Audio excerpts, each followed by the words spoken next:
Hej. Hej, vi er Jens, Pia Cecilie, og vi skal forklare kemisk energi, det betyder med peanut, som også omhandler olieafleveringen.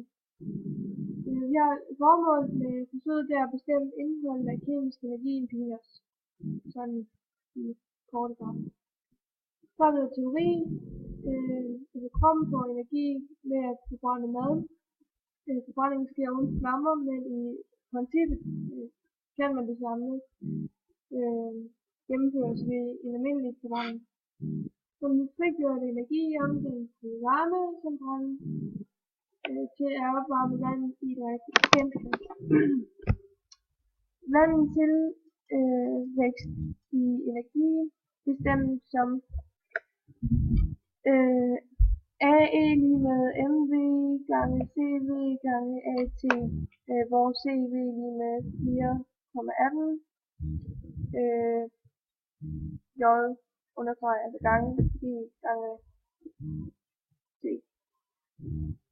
Da det hele ikke forbrændes, bestemmes massen af det forbrændte MB, altså ved at veje peanutsen før M1 og efter M2, altså forbrændingen, hvor vægttabet, så det er det man forbrænder, altså MB lige med M1 minus M2.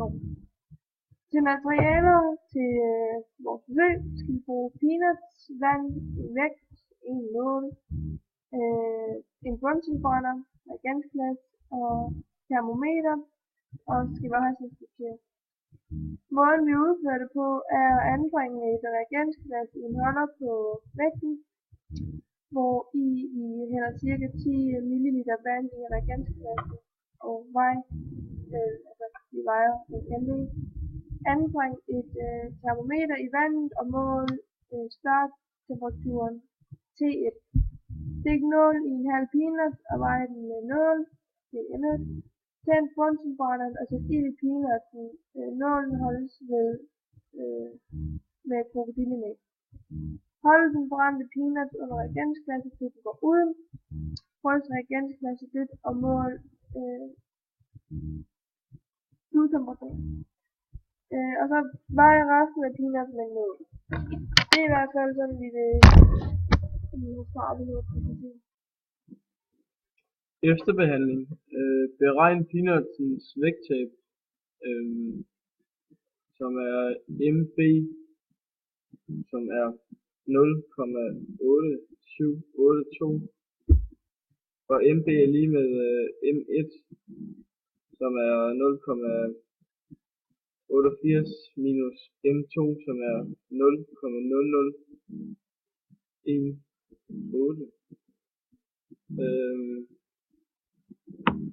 Tabelværdi for brændværdi er peanut 26, altså 24 gram eller hvad? Ja.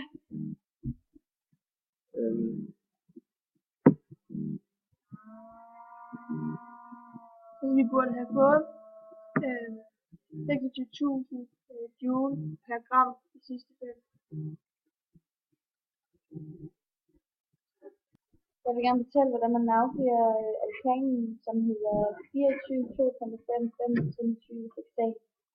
Det gør man først, når man finder den længste kæde, og der finder vi de 6 C'er, og det er derfor, at den hedder hektan. Og det skal vi stå til sidst i navnet.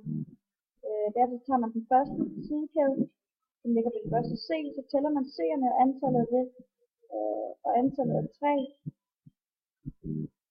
2,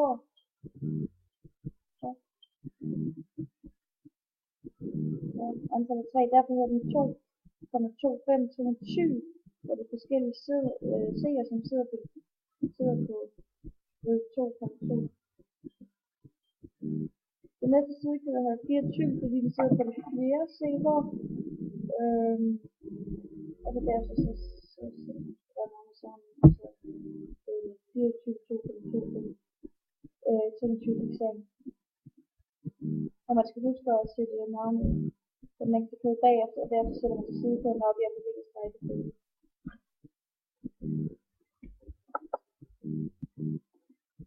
det opstår et relationsforhold for fuldstændig brænding af den her alkane, som vi har snakket om. Og det er C11H24 plus O2. Og så sandsynlighed det. Afstændighed. Ja, afstemning. Afstand til CO2 plus vand plus energi.